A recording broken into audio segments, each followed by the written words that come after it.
Hello. അങ്ങനെ 21-ാമത്തെ നോമ്പായക്കാണ്ട് ഇതിന് മുമ്പ് എനിക്ക് കുറച്ച് വീഡിയോ ഒന്നും ഇടാൻ പറ്റിയില്ല. അത് ചെറിയ ചെറിയ ഇഷ്യൂസും കാരണം ഒരു ഇതുണ്ടായില്ല, അതുകൊണ്ട് ഇട്ടില്ല.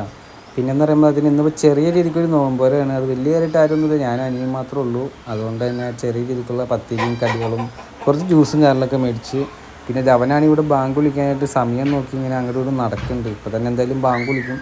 അപ്പോൾ ഞങ്ങൾ ഫുഡും കാര്യങ്ങളും ജ്യൂസൊക്കെ റെഡിയാക്കി ഇവിടെ വെച്ചിട്ടുണ്ട്. ഇന്നിപ്പോൾ വീട്ടിൽ ചെറുതായിട്ട് കൂടി, അപ്പുറം വീട്ടിലേക്ക് പോകാൻ അവിടെ ആരും ഇല്ല, അതുകൊണ്ട് ഇന്നിപ്പോൾ വീട്ടിൽ തന്നെ കൂടി.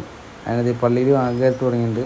നേരെ പോയിട്ട് ഗ്ലാസ് വെള്ളം എടുത്ത് കുടിച്ച് എന്നത്തെയും പോലെ എൻ്റെ നോയമ്പ് ഞാൻ മുറിച്ചു. പിന്നെയെന്ന് പറയുമ്പോഴത്തേന് എന്താ പറയുക, അനിയനും അവിടെ നോമ്പ് കുടിക്കുള്ള ഒരു വെള്ളം കുടിച്ച് അവൻ ഇങ്ങനെ ഇരിക്കുകയാണ് കരുതിയത്. പിന്നെയെന്ന് പറയുമ്പോഴത്തേന് ഇപ്പോൾ ഫുഡ് കഴിക്കുക, അവൻ അവിടെ ഓരോ കടികളെടുത്ത് കഴിച്ചു തുടങ്ങിയിട്ടുണ്ട്. ആദ്യം സമൂസയൊക്കെ എടുത്തു, പിന്നെ താഴെ നിന്ന് ഫുഡൊക്കെ കഴിച്ച് ഇങ്ങനെ ഇരിക്കുകയാണ്. പിന്നെ മാംഗോ ജ്യൂസ് കാര്യങ്ങളൊക്കെ ഉണ്ട്, നല്ല മധുരം കാര്യങ്ങളൊക്കെ ഉണ്ട്. വലിയ കാര്യമായിട്ടൊന്നും ചെറിയ രീതിക്ക് കേട്ടോ, അതൊന്നും വീട്ടിൽ ഞാനും മാത്രമേ ഉണ്ട്, അമ്മയൊന്നും ഇല്ല. അപ്പോൾ ഞങ്ങൾ ചെറിയ രീതിക്ക് ചെറിയ നോമ്പുകളാണ്. അപ്പോൾ എല്ലാവരും ചായ കുടിച്ചില്ലേ? ഹലോ. അപ്പോൾ അങ്ങനെ കുറേ ദിവസത്തേക്ക് എനിക്ക് വീഡിയോ ഇടാൻ പറ്റില്ലായിരുന്നു. ഇന്നിപ്പോൾ 21-ാമത്തെ നോയമ്പായേക്കാണ്.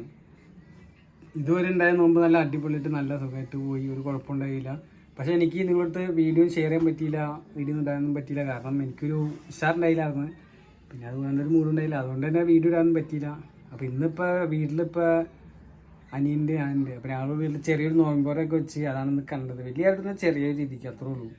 അപ്പം എല്ലാവരും ചായ കുടിച്ചില്ല, നോയമ്പ് തുറന്നില്ല. അങ്ങനെ 21-ാമത്തെ നോയമ്പോറ് എത്തിയേക്കാണ്. ഇനിയിപ്പോൾ 9 നോമ്പോടി ഉണ്ട്. പെട്ടെന്നാണ് സമയം പോയത്. കാരണം വെച്ച് കഴിഞ്ഞാൽ കഴിഞ്ഞ മാസം തുടങ്ങി ഇവിടെ വരെ വന്ന് സമയം പോയത് അറിഞ്ഞേ ഇല്ല.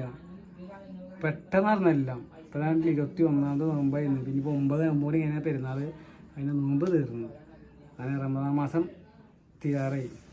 അപ്പം പിന്നെ എന്താ വിശേഷം? വേറെ എല്ലാവർക്കും സുഖമല്ലേ? അന്യ ചൂടാണ്, ഒരു രക്ഷയില്ല. ചൂടെന്ന് പറഞ്ഞിട്ട് അന്യ പൊള്ളണ ചൂടാണ്. മഴ പെയ്യാൻ വേണ്ടി ഇവിടം വരെ എത്തും, പക്ഷെ പിന്നെ പെയ്യൂല. അങ്ങനത്തെ സിറ്റുവേഷനാണ്. പിന്നെന്താണെന്ന് വെച്ചാൽ കുറേ നെഗറ്റീവ് കമൻ്റൊക്കെ വരുന്നുണ്ട്, പക്ഷെ അതൊന്നും ഞാൻ കാര്യമാക്കാനുള്ള കേട്ടോ. കാരണം എനിക്കറിയാൻ പാടാത്ത കാര്യം പറഞ്ഞു തരാൻ ആൾക്കാരുണ്ട്, പറഞ്ഞു തരുകയും ചെയ്യുന്നുണ്ട്. ഇതൊന്നും അറിയാൻ പാടില്ലാണ്ട് വെറുതെ ഓരോരുത്തർ കയറി വന്നിട്ട് അത് ശരിയല്ല, ഇത് ശരിയല്ല, പറ്റൂലിട്ടിട്ട് പോകാനൊക്കെ. അവരൊന്നും അല്ലല്ലോ എനിക്ക് ചിലവിന് തന്നെ. എനിക്ക് ഇഷ്ടമുള്ള പോലെ ഞാൻ കാണിക്കും. അതിലിപ്പോൾ മറ്റുള്ളവർ എന്ത് പറഞ്ഞാലും എനിക്ക് കുഴപ്പമൊന്നുമില്ല. എനിക്ക് ചെയ്യാൻ പറ്റുന്ന അത്രേ ഉള്ളൂ. അപ്പോൾ ഞാൻ അടുത്ത് പറഞ്ഞിട്ട് അതൊക്കെ എന്തെങ്കിലും പറയണ എന്തെങ്കിലാവട്ടെ, അതൊന്നും ഞാൻ വക വെക്കണേ ഇല്ല. അതൊക്കെ വിട്ട് കള കേസൊക്കെ. പിന്നെ എന്തോ വിശേഷമില്ലായിരിക്കും. മഞ്ഞ ചൂടോ രക്ഷയില്ല. ഇപ്പം തന്നെ കുറച്ച് നേരം ഫാൻ ഓഫാക്കിയതേക്കും വേർത്ത് തവിട്ടുകൂട്ടി. പിന്നെ എന്താ പറയുക, എല്ലാവരും ചായ കുടിച്ച് നോമ്പൊക്കെ തുറന്ന് സുഖമായിട്ടിരിക്കുന്നു അല്ലേ? അപ്പോൾ നമുക്ക് അടുത്ത വീഡിയോയിൽ നാളെ തൊട്ട് കാണാം. ഇനിയിപ്പോൾ നാളെ തൊട്ട് എന്തായാലും വീഡിയോ ഒക്കെ ഉണ്ടാവും. ഇന്നിപ്പോൾ ചെറിയ നോമ്പുറയും കാര്യങ്ങളൊക്കെ ആയിട്ട് ഇങ്ങനെ കഴിഞ്ഞു. വീട്ടിലാണെങ്കിൽ മമ്മിയില്ല, പപ്പേനെ കടയിലേക്ക് പോയി, അങ്ങനെയൊക്കെ നിൽക്കുകയാണ്. പിന്നെ അകം ബാക്കും ഒന്നും കണ്ട ആരൊന്നും നോക്കണ്ട. എൻ്റെ വീടിനായിട്ട് ഇങ്ങനെയാണ് ചെറിയ മുറിയാണ്. ഇവിടുന്ന് വീട് മാറാനുള്ള ചെറിയ പ്ലാൻ ഉണ്ട്. അവിടെ പിന്നെ വീട് പണിയും കാര്യങ്ങളൊക്കെ ആയിക്കൊണ്ടിരിക്കുന്നു. അതെന്തായാലും പുറകെ ഡീറ്റെയിൽ ആയിട്ട് പറയാം. Okay, bye. നാളെ കാണാം കേട്ടോ. ഓക്കെ, ടാറ്റാ.